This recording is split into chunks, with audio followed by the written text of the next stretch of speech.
تم نے سوچا ہے ایک نانا کی گود میں کھیلنے والا نواسا جس کے ہونٹوں پر قرآن کی تلاوت گونجتی تھی، ایک دن تپتے صحرا میں پیاسا زخمی تنہا سجدے میں سر رکھ کر اللہ کو اپنی آخری سانس سونپ دے گا؟ یہ کون تھا؟ یہ حسین رضی اللہ عنہ ابن علی رضی اللہ عنہ تھے۔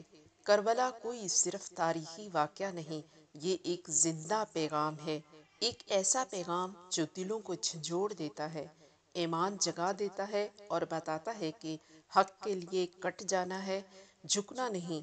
تو آئیے آج ہم سنتے ہیں کربلا کی وہ داستان جو ہر عاشق رسول صلی اللہ علیہ وآلہ وسلم کے دل میں خون کے آنسو لے آتی ہے، جہاں صبر، قربانی اور عشق خدا اپنی انتہا کو پہنچتا ہے۔ السلام علیکم محترم ناظرین، آج میں آپ کو ایک ایسا واقعہ سنانے جا رہی ہوں جو نہ صرف تاریخ اسلام کا سب سے دردناک باب ہے، بلکہ ایمان والوں کے دلوں کو ہلا دینے والا، روح کو جھنجھوڑ دینے والا اور آنکھوں کو اشکبار کر دینے والا ایک ایسا سچ ہے جسے سن کر انسان کا دل تڑپ اٹھتا ہے۔ جی ہاں، میں بات کر رہی ہوں واقعہ کربلا کی۔ یہ وہ داستان ہے جہاں حق اور باطل آمنے سامنے تھے، جہاں پانی کے ایک ایک قطرے کو ترستے ہوئے حسین ابن علی رضی اللہ عنہ نے صبر کی وہ مثال قائم کی جس کی نظیر دنیا میں نہیں ملتی، جہاں یزید جیسے ظالم کے سامنے امام حسین رضی اللہ عنہ نے اپنے سر کو کٹوانا قبول کر لیا، مگر باطل کے سامنے جھکنا گوارا نہ کیا۔ آج ہم اس عظیم قربانی کے سفر، حالات، جذبے جو امام حسین رضی اللہ عنہ کو مدینہ سے کربلا تک لے گئے وہ سنیں گے۔ جناب امام حسین رضی اللہ عنہ نبی کریم صلی اللہ علیہ وآلہ وسلم کے پیارے نواسے، حضرت علی رضی اللہ عنہ اور حضرت فاطمہ رضی اللہ عنہ کے بیٹے، جنت کے نوجوانوں کے سردار۔ جب یزید کی بیعت کا مطالبہ آیا تو آپ نے دو ٹوک الفاظ میں فرمایا، میرے جیسا شخص یزید جیسے شخص کی بیعت نہیں کر سکتا، کیونکہ یزید شراب پیتا ہے، ظلم کرتا ہے، حدود الہی کو پامال کرتا تھا، دین کا مذاق اڑاتا تھا۔ امام حسین رضی اللہ عنہ نے فیصلہ کر لیا کہ وہ مدینہ میں یزید کے خلاف قیام نہیں کریں گے تاکہ شہر رسول صلی اللہ علیہ وآلہ وسلم کو خون سے آلود نہ کریں۔ اس لیے آپ نے مکہ مکرمہ کی طرف ہجرت فرمائی۔ راستے میں امام حسین رضی اللہ عنہ نے ایک خواب دیکھا۔ نبی کریم صلی اللہ علیہ وآلہ وسلم تشریف لائے اور فرمایا، اے حسین، تمہیں ہمارے پاس آنا ہوگا۔ یہ وہ لمحہ تھا جہاں امام حسین رضی اللہ عنہ کو اس راہ کی قربانی کا اندازہ ہو گیا، لیکن پھر بھی آپ نے واپس پلٹنے کے بجائے حق کی راہ پر چلنے کا فیصلہ کیا۔ کوفہ کے لوگوں نے ہزاروں خطوط امام حسین رضی اللہ عنہ کو بھیجے، یا حسین آپ آئیے، ہم آپ کے ساتھ ہیں، ہم یزید کی بیعت سے بیزار ہیں۔ امام حسین رضی اللہ عنہ نے اپنے چچا زاد بھائی مسلم بن عقیل رضی اللہ عنہ کو کوفہ بھیجا تاکہ وہ حالات کا جائزہ لے سکیں۔ شروع میں اہل کوفہ نے بھرپور حمایت کی۔ مسلم بن عقیل رضی اللہ عنہ نے امام حسین رضی اللہ عنہ کو خط لکھا کہ یا حسین آپ آ جائیں، یہاں کے لوگ آپ کے ساتھ ہیں۔ لیکن حالات بہت تیزی سے بدلے۔ یزید نے اپنے گورنر عبید اللہ بن زیاد کو بھیجا، جس نے کوفہ میں ظلم کا بازار گرم کر دیا۔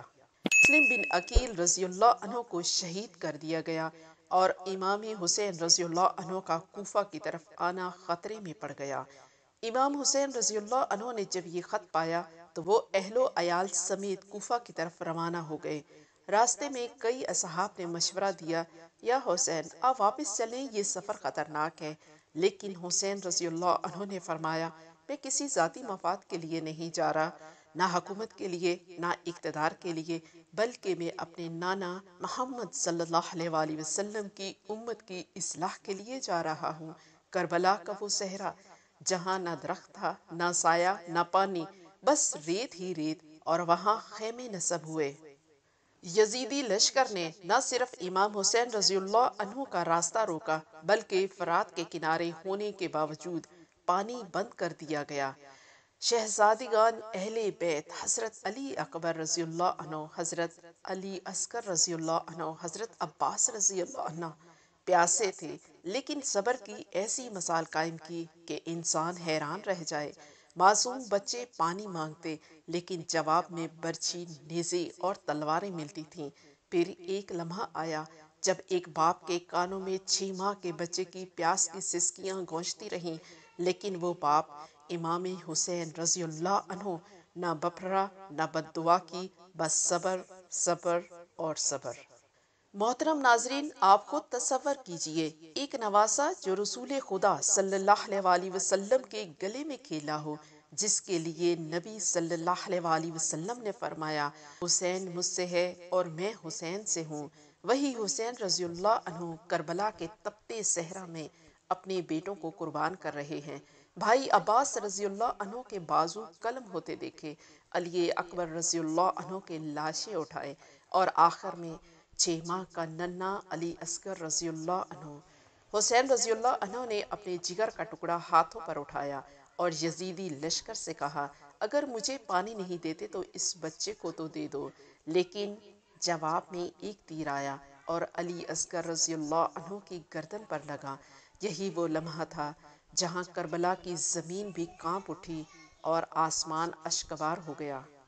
10 محرم الحرام کی صبح طلوع ہوئی، ایک ایسی صبح جو اسلام کی تاریخ میں ہمیشہ کے لیے سیاہ بن گئی۔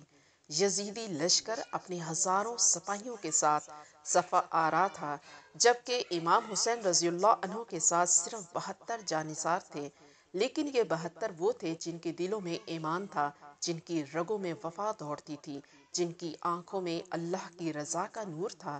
امام حسین رضی اللہ عنہ نے آخری بار اہل بیت کے خیموں میں جا کر بیویوں اور بچوں سے وداع لیا، ایک ایک بچے کو گلے لگایا، ایک ایک بیوی کو تسلی دی۔ زینب رضی اللہ عنہ نے بھائی حسین رضی اللہ عنہ کا چہرہ دیکھا، وہ چہرہ جسے نبی کریم صلی اللہ علیہ وآلہ وسلم چومتے تھے۔ آنکھوں میں آنسو تھے، لیکن لبوں پر صبر تھا۔ فرمایا، بھیا کیا آپ ہمیں یوں ہی دشمنوں کے حوالے کر کے چلے جائیں گے؟ بہن کے آنسو صاف کیے اور فرمایا، بہن میرے بات صبر کرنا، میری غیرت گوارا نہیں کرتی کہ دین کے دشمنوں کے آگے سر جھکاؤں۔ اس کے بعد شہادتوں کا سلسلہ شروع ہوا۔ حضرت علی اکبر رضی اللہ عنہ میدان میں اترے۔ نبی کریم صلی اللہ علیہ وآلہ وسلم کی شبیہ حسین رضی اللہ عنہ کا جگر کا ٹکڑا حسین رضی اللہ عنہ نے فرمایا، اے اللہ گواہ رہنا، تیرے نبی کے سب سے زیادہ مشابہ نوجوان کو تیرے دین کے لیے بھیج رہا ہوں۔ جب علی اکبر رضی اللہ عنہ شہید ہوئے تو حسین رضی اللہ عنہ دوڑ کر لاشے پر پہنچے، سینے سے لگایا، آنکھوں سے آنکھیں ملائیں اور فرمایا، بیٹا اب دنیا میرے لیے سنسان ہو گئی ہے۔ پھر حضرت قاسم رضی اللہ عنہ، حضرت حسن رضی اللہ عنہ کے بیٹے، جن کی عمر صرف 13 سال تھی، جن کے پاؤں میں نالین بھی ڈھیلے تھے، مگر جذبہ شہادت اتنا بلند تھا کہ دشمن بھی حیران ہو گئے۔ جب وہ شہید ہوئے تو امام حسین رضی اللہ عنہ نے فرمایا، بھتیجے تیرے چچا پر یہ صدمہ بہت بھاری ہے۔